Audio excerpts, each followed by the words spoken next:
आज हम कर रहे हैं refraction of light through a prism. तो ये पहले भी हमने किया है, जो पहले हमने किससे किया था, रेक्टेंगुलर ग्लास स्लैब से। रेक्टेंगुलर ग्लास स्लैब से हमने पहले किया हुआ है। सेम चीज प्रिज्म से करनी है। अब देखो प्रिज्म होता क्या है, ट्रायंगल होता है, लेकिन ये 3D फिगर होती है ट्रायंगल में भी। जैसे वो रेक्टेंगल प्रिज्म था ना, रेक्टेंगल जैसे वो पहले भी बताया था, वो पेपर क्या बोलते हैं उसे, पेपर वेट। तो ये 3D फिगर होती है पेपर पे, लेकिन रेक्टेंगल बनता है। ठीक है, ऐसे ये भी 3D फिगर है, लेकिन पेपर पे ट्रायंगल बनेगा। अब इसमें क्या हो रहा है देखो, यहीं पे समझ जाना है, बाद में तो लिखने वाली बात है। सपोज एक रे ऑफ लाइट यहां से आ रही है सीधी। ठीक है, अब अगर ये प्रिज्म नहीं होता तो इस लाइट ने जाना था इधर, क्योंकि लाइट हमेशा सीधी लाइन में ट्रेवल करती है। लेकिन हुआ क्या, प्रिज्म के होने की वजह से, इस प्रिज्म के होने की वजह से यहाँ पे ये लाइट सीधी ना जाके टुवर्ड्स द नॉर्मल मुड़ जाएगी, क्योंकि एयर यहाँ पे एक एयर में थी और यहाँ पे कहाँ पे आ गई, ग्लास में। तो ये, क्योंकि अगर हम इन दोनों को कंपेयर करें तो ये रिफ्रैक्टिव या ऑप्टिकली डेंस और ऑप्टिकली रेयर, ये ऑप्टिकली रेयर मीडियम है और ये ऑप्टिकली डेंस मीडियम है। रेयर और डेंस हमने पहले भी किया हुआ है। रेयर वो होता है जिसमें भीड़ भड़ाका कम हो, डेंस होता है जिसमें भीड़ भड़ाका पार्टिकल का ज्यादा हो। ये कुछ ऐसा है, कम ट्रैफिक से ज्यादा ट्रैफिक में जाना, तो टुवर्ड्स दी नॉर्मल मुड़ जाती है। ठीक है, फिर जब ये बाहर आएगी तो ये फिर से, अब यहाँ पे जो है, अगर ये फिर से चेंज नहीं होता तो ये सीधी आ जाती, लेकिन ये सीधी, सपोज ये वाइट से ही बना लेता है। ये अगर ये मानो ना हो, इसको भी रेड कर देता है।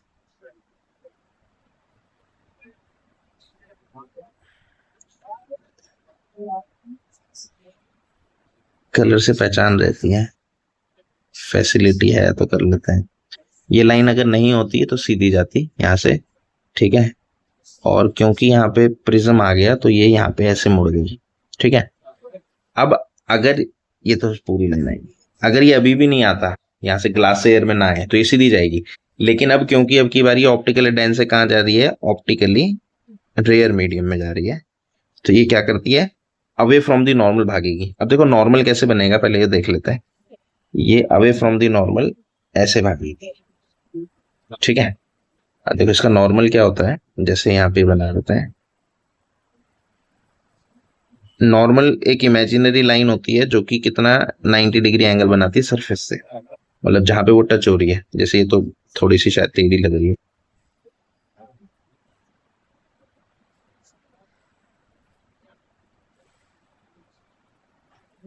ये ना ऐसे बनती है।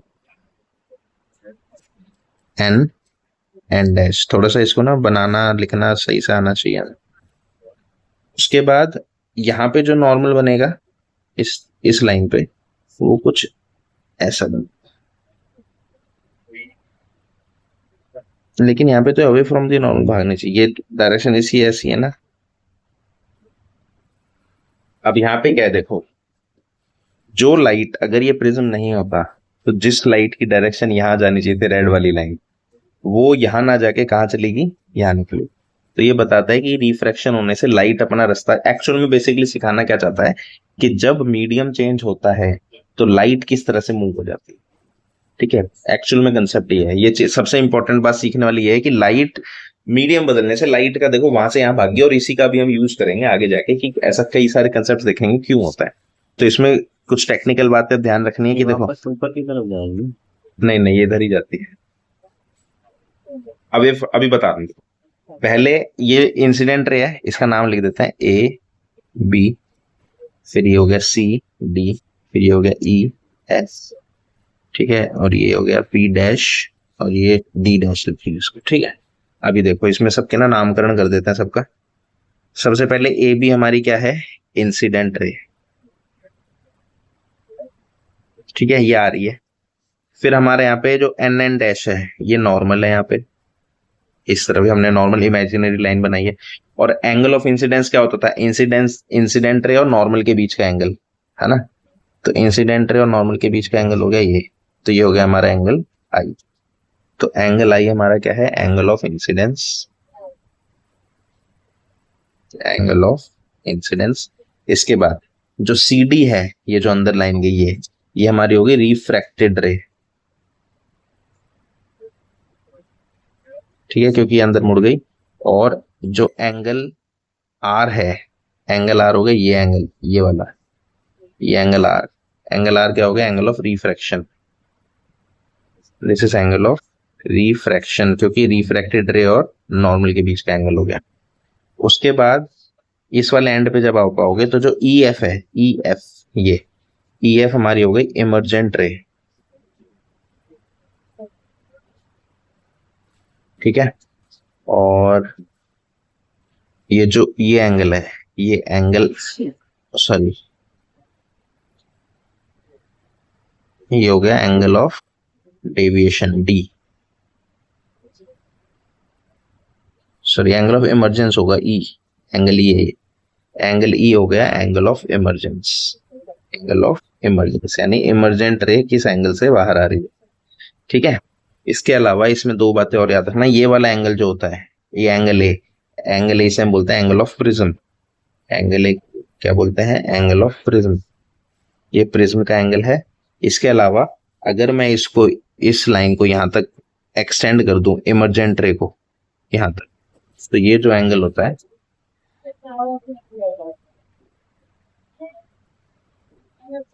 इसके अंदर angle E, angle of emergence, ये वाला एंगल है, हाँ ये नहीं है एंगल ऑफ इमरजेंस, ये वाला एंगल, एंगल ई, ठीक है। और ये वाला एंगल होता है angle D, angle of deviation, angle D is angle of deviation, मतलब कि कितना लाइट ओरिजिनल लाइट से कितना हमारा रास्ता चेंज हुआ, ठीक है। एक फॉर्मूला भी है इसके अंदर, पेपर में एक बार क्वेश्चन आया हुआ इसका, फॉर्मूला भी अलग से करेंगे। तो बेसिकली हम पढ़ इसीलिए रही है एंगल ऑफ रिफ्रैक्शन, इसमें असल में ना एक फॉर्मूला है, एक बार एक न्यूमेरिकल आया था, इसका फॉर्मूला भी मैं बताऊंगा, लेकिन उससे उसके लिए refraction of light through prism में क्या क्या होता है, ये सब चीजें भी इंपॉर्टेंट है। अब इसको लिखना वैसे ही है जैसे हमने पहले वो लिखा था ग्लास स्लैब वाला, ठीक है। अब मैं इसको लिख के और दिखा देता हूँ, थोड़ा सा आपको आइडिया हो जाएगा कि अगर रिफ्रैक्शन थ्रू प्रिज्म आ गया तो लिखना क्या है, ठीक है। इसको पी क्यू आर नाम दे देते हैं प्रिज्म को, ताकि लिखने में आसानी हो जाए, ठीक है। देख लेते हैं थोड़ा सा कैसे लिखना है, ठीक है। तो सबसे पहले लिखेंगे at surface P Q, at surface P Q of prism, prism का जो सरफेस पी क्यू है, यहाँ पे क्या है, A B C, A B is incident ray of light,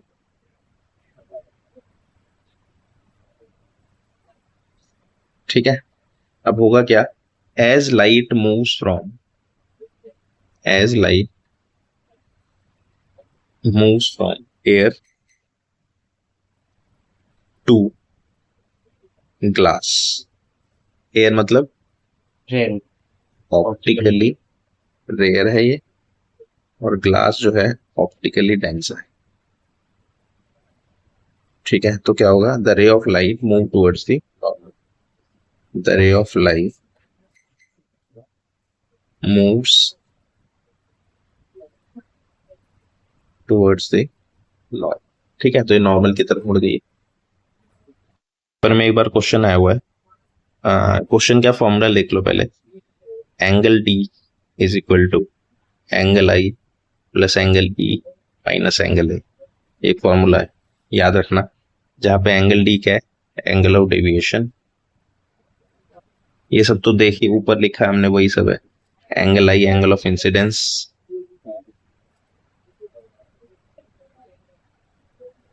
angle E is angle of emergence, और angle A is angle of prism. तो चार में से कोई तीन वैल्यू दी होगी और चौथी पूछी होगी, तो डायरेक्ट मतलब आसान सी इक्वेशन बन के आंसर आ जाएगा, ठीक है। क्वेश्चन तो अब एग्जैक्टली याद भी नहीं है मेरे को, लेकिन फॉर्मूला ये लगा था। इसके अलावा एक फॉर्मूला और होता है प्रिज्म में, लिख लो, लेकिन हालांकि पेपर में तो आया नहीं है, लेकिन यह है कि लिख लो उसको भी। ये formula refractive index of prism निकालने का। इसका फॉर्मूला है sine A plus deviation by 2 divide by sine A by 2। ठीक है, और डी एम लिखा होता है जहां पे म्यू, ये बाकी सब सिंबल तो पता ही आपको, ये तो एंगल ऑफ प्रिज्म ही हो गया। म्यू मतलब है refractive index of prism, refractive index of prism. और यहाँ पे डीएम जो है ये मिनिमम एंगल ऑफ डेविएशन होता है, मिनिमम एंगल ऑफ डेविएशन। तो पेपर में तो आया नहीं है फॉर्मूला, लेकिन ये कि प्रिज्म से अगर कुछ अलग से आएगा तो ये फॉर्मूला आएगा, ये फॉर्मूला याद रख लेना। यहाँ पे डीएम ये एक ही चीज है, डी के पैर में एम लिखा है ये, तो एक वैल्यू ए की हो गई, एक रिफ्रैक्टिव इंडेक्स और एक डीएम, 3 वैल्यू होगी, 3 में से कोई 2 दी होगी और तीसरी पूछी होगी। वैसे तो रिफ्रैक्टिव इंडेक्स ही पूछेगा, इसके अंदर की वैल्यू तो आ भी नहीं सकती। अगर आपसे मान लो ये दोनों देके बोले डीएम बताओ तो वो निकल भी नहीं पाएगा, तो रिफ्रैक्टिव इंडेक्स ही पूछेगा आपसे इस बार। ठीक है, ये वाला फॉर्मूला बाकी पेपर में आया हुआ है एक बार, ये नहीं आया अभी तक, तो दोनों फॉर्मूले कर लेना है प्रिज्म के साथ। टॉपिक खत्म तो नहीं होता, लेकिन न्यूमेरिकल वाली जो इतनी भी चीजें हैं वो इतनी। नेक्स्ट टॉपिक हमारे dispersion of white light. Dispersion of white light भी बोल सकते हैं या फिर खाली डिस्पर्जन ऑफ लाइट भी बोलते हैं इसको। ठीक है, तो डिस्पर्जन ऑफ व्हाइट लाइट का मतलब क्या होता है, ये प्रिज्म है, ये डायग्राम बना रखा है यहाँ पे, ये प्रिज्म है, प्रिज्म से व्हाइट लाइट जाएगी अंदर और बाहर आएंगे 7 कलर निकल के। ठीक है, ये 7 के 7 कलर, और जिसको हम रेनबो बनता है, इस प्रोसेस को डिस्पर्जन ऑफ व्हाइट लाइट। ठीक है, तो सबसे पहले डिस्पर्जन की डेफिनेशन क्या है, the process of splitting of white light into its 7 component colors is called dispersion of white light। Light का अपने 7 रंगों में बिखर जाना कहलाता है डिस्पर्जन ऑफ व्हाइट लाइट, और इसका रिजल्ट होता है कि रेनबो बनता है। It results in formation of rainbow, it results in formation rainbow. ठीक है, और जो ये डिस्पर्जन ऑफ व्हाइट लाइट होता है, इसका कहाँ से होता है, it may occur through prism या फिर वाटर ड्रॉपलेट्स। बारिश के बाद जो प्रिज्म बनता है वो, रेनबो जो बनता है वाटर ड्रॉपलेट्स के अंदर से होता है। ठीक है, प्रिज्म तो होता नहीं है, लेकिन प्रिज्म के अंदर से भी जब व्हाइट लाइट जाती है तो उसके 7 अलग कलर्स में स्प्लिट हो जाती है। क्यों स्प्लिट हो जाती है, due to refraction of light. Refraction of light अभी हमने पढ़ा था ना ऊपरी प्रिज्म में, कि लाइट क्या होती है, जब मीडियम चेंज करती है तो अपनी डायरेक्शन बदल देती है। तो यही होता है, जो 7 कलर है ना, 7 अलग अलग डायरेक्शन में चले जाते हैं, इसीलिए अलग हो जाते हैं। और इस रेनबो को क्या बोलते हैं, विबग्योर, VIBGYO,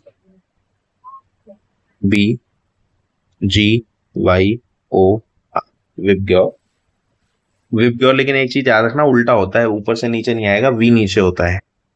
तो वी होता है हमारा वॉयलेट कलर, आई होता है इंडिगो कलर, बी होता है ब्लू कलर, जी होता है ग्रीन कलर, वाई होता है येलो कलर, ओ होता है ऑरेंज कलर, और आर होता है रेड कलर। ठीक है, इसमें आपको जो चीज, अब विबग्योर तो सभी को याद होगा, है ना, तो छोटे से देखते आ रहे हैं। अब इसमें सबसे इंपॉर्टेंट बात है जो ध्यान रखने वाली है वो याद रखना, क्या, कि जो वॉयलेट कलर है इट इज मोस्ट स्कैटर्ड। सबसे ज्यादा स्कैटर कौन सा कलर होता है, ब्लू कलर, ये बात याद रखनी है भाई, ये वॉयलेट कलर। और जो रेड कलर होता है it is least scattered. Scattered का मतलब होता है बिखर जाना। जब लाइट प्रिज्म में से निकलती है ना तो सबसे ज्यादा भागता है वॉयलेट कलर, मोस्ट स्कैटर्ड का मतलब है भागता है ये। ठीक है, और लीस्ट स्कैटर्ड का मतलब है ये ज्यादा नहीं भागता। इसीलिए अब इसी इसी दो बातों से देखो, मैं आपको एक्सप्लेन कर देता हूँ, अभी ये चीज यहीं समझ लेना। लीस्ट स्कैटर्ड, लीस्ट स्कैटर्ड मतलब ज्यादा इधर उधर जाएगा नहीं, इसीलिए इसके लीस्ट स्कैटर्ड होने की वजह से ही हमेशा जो डेंजर का साइन है ना, डेंजर का साइन, उसको हमने रेड क्यों रखा है? डेंजर का साइन रेड इसलिए क्योंकि वो लीस्ट स्कैटर्ड होता है। पेपर में क्वेश्चन आ सकता है, बिल्कुल ध्यान रखना कि डेंजर का साइन या रेड लाइट रेड क्यों है या डेंजर का साइन रेड क्यों है। क्योंकि देखो उसका आंसर है लीस्ट स्कैटर्ड, सिर्फ एक एक वर्ड का आंसर है लीस्ट स्कैटर्ड। क्यों? क्योंकि जब ये लीस्ट स्कैटर्ड कब होता है? जब जैसे जो लाइट है, मानो ये सोर्स, ये यहाँ पे लाइट जल रही है और ये इसे बहुत दूर जाना है, तो होता क्या है, जो बाकी कलर होते हैं ना वो जाते जाते बिखर जाएंगे दूर जाने में, लेकिन सबसे ज्यादा दूर कौन जा सकता है? Red colour. क्यों? क्योंकि लीस्ट स्कैटर्ड होता है, इधर उधर बिखरता नहीं, सबसे दूर से जो कलर दिखाई देता है वो रेड कलर है। इसीलिए सिग्नल को हमेशा क्या कर रखा गया है? रेड कलर का। तो लीस्ट स्कैटर्ड आंसर है इसका, बात है, क्योंकि जब लाइट को ज्यादा लंबे डिस्टेंस पे ट्रेवल करना होता है ना, दूर से दिखाई दे जाता है। और मोस्ट स्कैटर्ड की वजह से इसीलिए जो स्काई है वो हमको ब्लू दिखाई देता है, जबकि ब्लू है नहीं sky. Sky is seen blue, दिखाई देता है ब्लू लेकिन है नहीं, उसका कोई कलर थोड़ी है स्काई। कलर क्यों दिखाई देता है? क्योंकि जब सारी रोशनी, जितनी भी रोशनी ट्रेवल करे वो बिखर बिखर के सब आसमान में पहुंच जाती है दूर तक, तो जितनी लाइट बिखरेगी वो कहाँ जाएगी? ऊपर। और वो ऊपर जाके कौन सी लाइट जा रही है? ब्लू, क्योंकि बाकी सारी तो सीधी जा रही है, सबसे ज्यादा बिखर क्या रही है? ब्लू, तो ब्लू सारे में फैल जाती है इधर उधर, इसीलिए हमको स्काई कैसा दिखाई देता है? ब्लू। तो पेपर में अगर ये क्वेश्चन आया कि स्काई ब्लू क्यों दिखता है या फिर रेड सिग्नल रेड क्यों होता है, तो उसका आंसर ये बात ध्यान रखनी है, ठीक है। इसके अलावा दो बातें और यहाँ पे याद रखना। क्या? कि जो रेड हैज हाईएस्ट वेवलेंथ, इन सभी कलर में से हाईएस्ट वेवलेंथ रेड की है और लोएस्ट फ्रीक्वेंसी है इसकी, लोएस्ट फ्रीक्वेंसी रेड की है, ठीक है। और यहाँ पे इसकी लोएस्ट वेवलेंथ है वॉयलेट की और हाईएस्ट फ्रीक्वेंसी है। ये तीन बातें याद रखना, इससे फालतू कुछ नहीं पूछेगा वो। इसके अलावा अगर बीच वालों की पूछेगा तो वो ऑर्डर में ऐसे इंक्रीज हो, जैसे यहाँ से लो से ऊपर इंक्रीज करती जाएगी है, सबसे कम इसकी, फिर उसकी सबसे कम वॉयलेट, फिर इंडिगो, फिर ब्लू, फिर ग्रीन। अगर इंटरमीडिएट पूछ रहे तो ऐसे बढ़ रही है और ये ऊपर से नीचे इंक्रीज हो रही है फ्रीक्वेंसी, ठीक है। तो अगर बीच में से, हालांकि बीच में से भी नहीं पूछेगा वो तो यही पूछेगा, इससे बाहर कुछ नहीं पूछेगा। तो कलर कौन कौन से बनते हैं, क्यों बनते हैं और कैसे बनते हैं, ये बाकी कलर हमने यहाँ पे देख लिए थे, ठीक है। रेड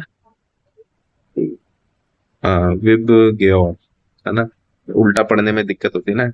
रेड ऑरेंज येलो, ठीक है, red orange yellow green blue, फिर इंडिगो, फिर वॉयलेट, है ना। नीचे से पढ़ेंगे, violet, indigo, blue, green, yellow, orange और रेड, ठीक है। तो ये बात, दो तीन बातें याद रखना, एक तो नीचे से उल्टा होता है कलर, और ये सारे इंपॉर्टेंट पॉइंट्स ये बिल्कुल क्वेश्चन में कभी भी आ सकता है। रेनबो फॉर्मेशन में दो तीन बातें और याद रखना कि इसका जो कॉज है, क्यों होता है ये, एक तो डिस्पर्जन ऑफ लाइट होती है, dispersion of light plus total internal reflection, ठीक है। ये मतलब एमसीक्यू में अगर आएगा ना तो डायरेक्ट इसी ये वर्ड्स मिलेंगे वहां पे, तो ये देख लेना, ये दोनों कॉज है इसके। इसके अलावा जो इट इज ऑलवेज, रेनबो जो है, rainbow is formed opposite to direction of sun, सूरज के एकदम अपोजिट बनेगा, जिस तरफ सूरज है उसके अपोजिट साइड रेनबो बनता है। और rainbow is always seen, rainbow is seen when sun is behind your back. अगर आपने रेनबो को देखना है तो सूरज जो है आपके पीछे की तरफ होना चाहिए, ठीक। इससे अलावा इस सेट के एक दो चीजें और देख लो कि जैसे प्रिज्म अगर है एक, अगर एक प्रिज्म से लाइट गई तो यहाँ पे आके 7 कलर्स में डिस्ट्रीब्यूट हो जाती है, रेनबो बन जाता है, ठीक है। लेकिन अगर आप यहाँ पे एक उल्टा प्रिज्म लगा दो वापस, तो ये सारी चीजें मिलके वापस व्हाइट लाइट बन जाती है, ठीक है। हालांकि ये इतना इंपॉर्टेंट नहीं है लेकिन फिर भी है तो देख लो थोड़ा सा, इससे रिलेटेड क्वेश्चन तो मुश्किल ही बनेंगे। व्हाइट लाइट प्रिज्म में से जाके विबग्योर बन जाती है ना, 7 कलर्स में स्प्लिट हो जाती है। इसको 7 कंपोनेंट कलर्स भी बोलते हैं, 7 component colours of white light. White light के 7 कंपोनेंट कलर्स भी इसको बोलते हैं, और ये वापस जुड़ के व्हाइट लाइट में कन्वर्ट हो जाती है। अब कुछ क्वेश्चंस हैं, पेपर में क्वेश्चन आएंगे, तो अगर आपको लिखने के लिए आया तो आपको एग्जैक्ट कुछ, मतलब वैसे तो कहानियां बना बना के लिखोगे, लेकिन एक्चुअल में कुछ वर्ड्स होते हैं, टेक्निकल वर्ड्स, जो हमेशा लिखने चाहिए आपको। ठीक है, तो हम मेनली वही वही टेक्निकल वर्ड्स पे बात करते हैं। Why do stars twinkle? देखो, होता क्या है ना, जब स्टार्स है, यहाँ पे बंदा खड़ा है, ठीक है, और ये स्टार है। जब स्टार आता है ना, स्टार से जब हमारे पास तक रोशनी आएगी, तो बहुत दूर से ट्रेवल करता हुआ आ रहा है, ठीक है। तो जब वो, एक तो बहुत दूर से आता है, और एक पॉइंट सोर्स है। सबसे पहली बात देखो, इंपॉर्टेंट बहुत बातें, star is a point source of light. Star एक पॉइंट सोर्स ऑफ लाइट है, ठीक है। बहुत छोटा होता है, क्योंकि डिस्टेंस बहुत ज्यादा होता तो बहुत बड़ा है, लेकिन हमें देखने से तो पॉइंट साइज दिखता है। Now, as it as light travels from star to our eyes, travels from stars to our eyes। जब लाइट स्टार से हमारी आईज की तरफ आती है, it has to pass through atmosphere. देखो, एक चीज और याद रखना मुद्दे की बात, कि एटमॉस्फेयर स्टार तक नहीं है, एटमॉस्फेयर बस थोड़ा सा ही दूर है हमसे, है ना, यहाँ तो वैक्यूम है। It has to travel through atmosphere layers. Atmosphere में ऐसा तो है नहीं कि हमारे ऊपर जो हवा है वो एक ही जैसी है, अलग अलग डेंसिटी की है। स्ट्रेटोस्फेयर, लिथोस्फेयर, मीजोस्फेयर, ये सब लेयर्स पढ़ी है ना हमने, 5 लेयर्स होती है ना, ट्रोपोस्फेयर, मीजोस्फेयर, आयनोस्फेयर। तो ये सब क्या होती है, अलग अलग डेंसिटी होती है, इनका सबका रिफ्रैक्टिव इंडेक्स अलग अलग होता है। तो जब लाइट आती है ना, तो यहाँ रिफ्रैक्शन होता है। जैसे हवा से ग्लास प्रिज्म में जा रही थी ना, हवा से ग्लास में, तो ये 5 बार ऐसा ही होता है, और वो हर बार अपना रास्ता बदल लेती है। It has to travel through atmosphere layers and suffers refraction, and suffers refraction, और होता क्या है, रिफ्रैक्शन हो जाता है, ठीक है। ड्यू टू दिस, तो होता क्या है, वो रिफ्रैक्शन की वजह से ना, कभी लाइट आ रही है आंखों में, कभी नहीं आ रही। ऐसा नहीं है कि स्टार ट्विंकल करते हैं, स्टार तो सूरज की तरह है, ये चमकता रहता है। सूरज इसलिए बड़ा दिखता है क्योंकि वो नियरेस्ट स्टार है, ये हमसे बहुत दूर है। Due to this, light enters and stops entering our eye. होता क्या है, कभी लाइट आती है, कभी नहीं आती, डिस्पर्जन की वजह से। कभी हो रहा है आंख में आ रही है, कभी हो रहा है इधर उधर भाग रही है, सीधी ट्रेवल नहीं कर पा रही, दिस वजह से। तो due to this, stars appear to twinkle. Why do stars twinkle नहीं है, स्टार्स अपीयर टू ट्विंकल कह सकते हो, क्योंकि वो ट्विंकल नहीं करते, लगता है हमें ऐसा कि ट्विंकल के। Due to this, stars appears to twinkle. इसीलिए स्टार क्या करते हैं, ट्विंकल करते हुए दिखाई देते हैं। अब इसमें देखो, टेक्निकल बात क्या है, कि एक तो पॉइंट सोर्स ऑफ लाइट, ये वर्ड लिखना बहुत जरूरी है। उसके अलावा रिफ्रैक्शन, एटमॉस्फेयर की लेयर्स लिखना बहुत जरूरी है, और light has to suffer refraction.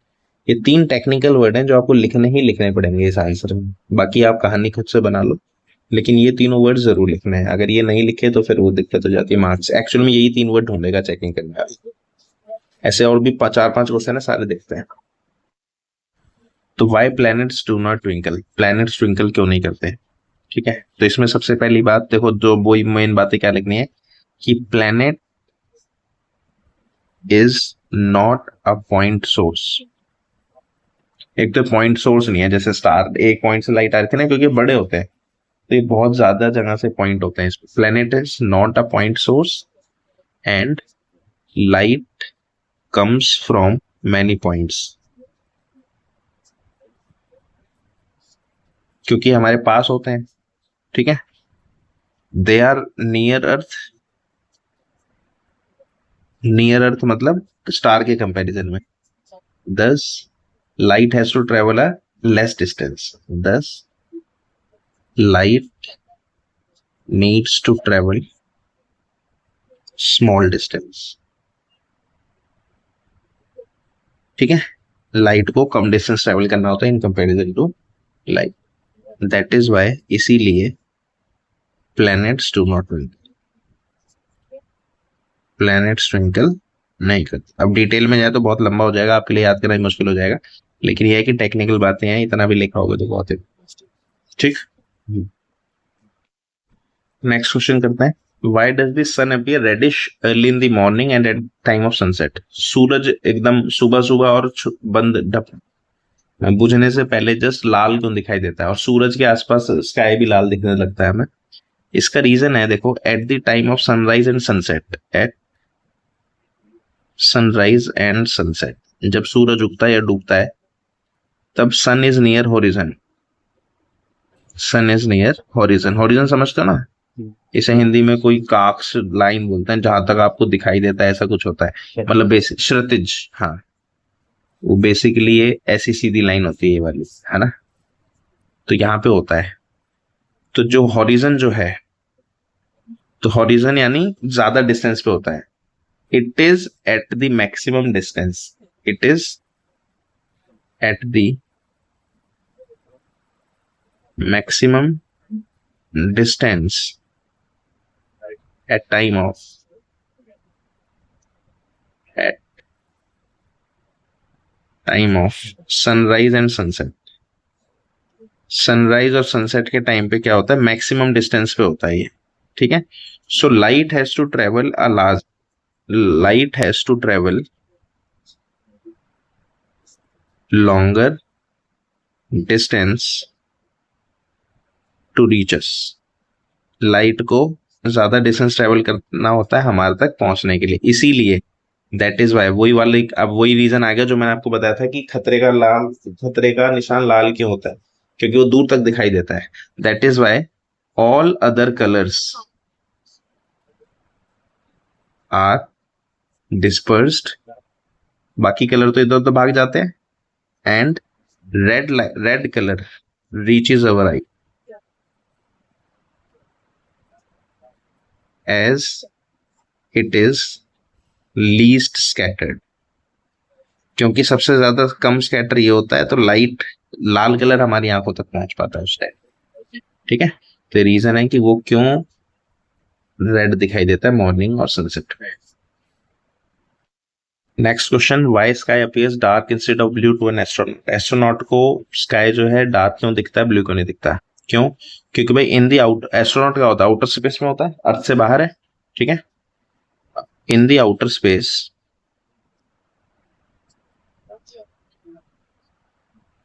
There is no atmosphere,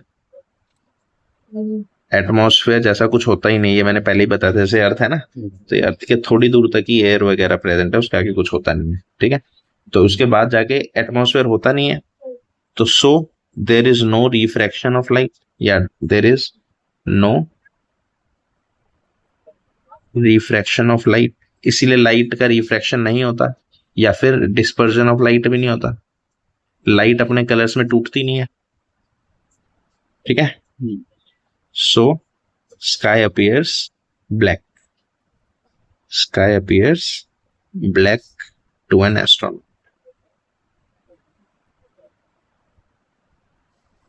इसीलिए एस्ट्रोनॉट को आसमान काला नजर आता है।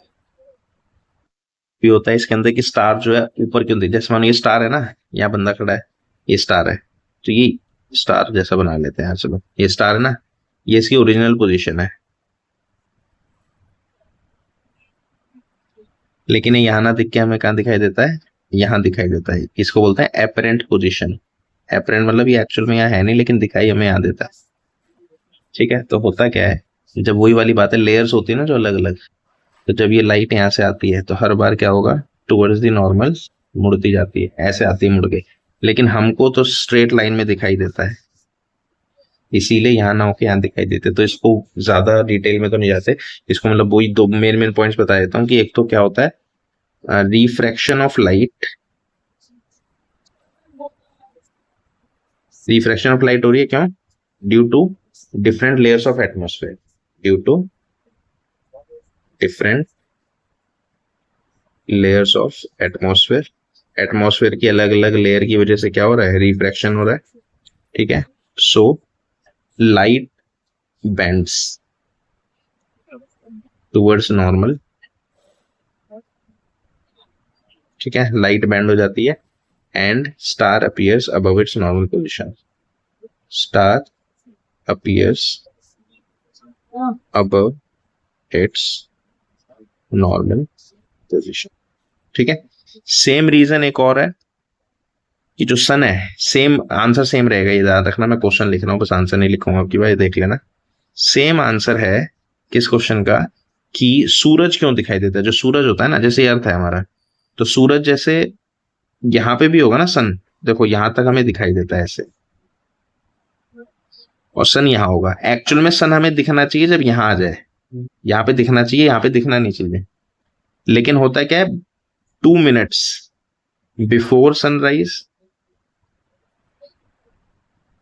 एंड 2 मिनट्स आफ्टर सनसेट हमको सूरज दिखाई देता है। क्यों दिखाई देता है, क्योंकि वही वाला रीजन है ये वाला, जब लाइट होती है ना, लाइट सीधा ट्रेवल ना करके ऐसे मुड़ मुड़ के ट्रेवल करती है हर लेयर पे। जैसे यहाँ पे मुड़ी है ना लाइट, ऐसी ही यहाँ पे ऐसे मुड़ के चली जाती है, सीधी ना जाके ऐसे ऐसे हमारे आईज में ऐसे एंटर करती है मुड़ के, तो ये नीचे होते हुए भी हमें दिखाई देता है। ऐसे ही डूबने के बाद भी 2 मिनट तक हमको वो जो है दिखाई देता है। तो अगर ये क्वेश्चन आ जाए तो आंसर सेम है दोनों का, ठीक है। इसके अलावा कुछ एक दो क्वेश्चन और होते हैं। एक जैसे pencil appears to be bent, ये पहले भी शायद हमने किया होगा, appears to be bent in water, ठीक है। या फिर coin appears to be raised, सिक्का डाल दोगे पानी के अंदर तो वो ऊपर ऊंचा उठाई दे दिखाई देगा। इन दोनों का रीजन भी यही है, क्या इनका अगर आंसर है तो एक वर्ड में, रिफ्रैक्शन ऑफ लाइट। क्योंकि लाइट रिफ्रैक्शन की वजह से अपना रास्ता बदल देती है, तो सीधा ना दिखा के हमें इधर उधर दिखाई देती है लाइट, ठीक है। तो ये यही सब क्वेश्चन है, रिफ्रैक्शन से जो जो आ सकता है, कोई भी क्वेश्चन आ जाएगा तो ये देख लेना। हालांकि अभी तक तो आया नहीं है, अभी तक इसमें से जो आया था वो बता दिया मैंने आपको, ठीक है। ये कंप्लीट है टॉपिक।